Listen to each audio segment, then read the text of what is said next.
రాజ్ తరుణ్ లావణ్య కేసులో నార్సింగ్ పోలీస్ స్టేషన్లో ఇన్స్పెక్టర్ గా పనిచేస్తున్న శ్రీనివాస్ పై బదిలీ వేటు పడింది. ఆయనపై పలు ఆరోపణలు రావడంతో ఐజీ కార్యాలయానికి అటాచ్ చేశారు.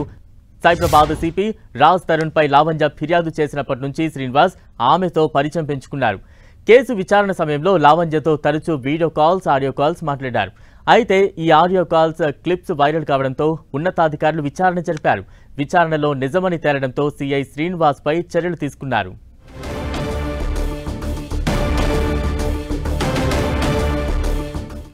బ్రేకింగ్ న్యూస్ చూస్తూ ఉన్నాం. రాజ్ తరుణ్ లావణ్య కేసులో నార్సింగ్ పోలీస్ స్టేషన్లో ఇన్స్పెక్టర్ గా పనిచేస్తున్న శ్రీనివాస్ పై బదిలీ వేటు పడింది. దీనికి సంబంధించిన బ్రేకింగ్ న్యూస్ మనం చూస్తూ ఉన్నాం. ఆయనపై పలు ఆరోపణలు రావడంతో ఐజీ కార్యాలయానికి అయితే అటాచ్ చేశారు. సైబరాబాద్ సిపి రాజ్ తరుణ్ పై లావణ్య ఫిర్యాదు చేసినప్పటి నుంచి కూడా శ్రీనివాస్ ఆమెతో కొంత పరిచయం పెంచుకున్నారు.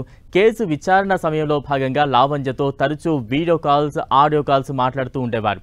అయితే ఈ ఆడియో క్లిప్స్ వైరల్ కావడంతో ఉన్నతాధికారులు విచారణ జరిపారు. అయితే ఈ విచారణలో నిజమని తేలడంతో శ్రీనివాస్ పై చర్యలు తీసుకున్నారు ఉన్నతాధికారులు.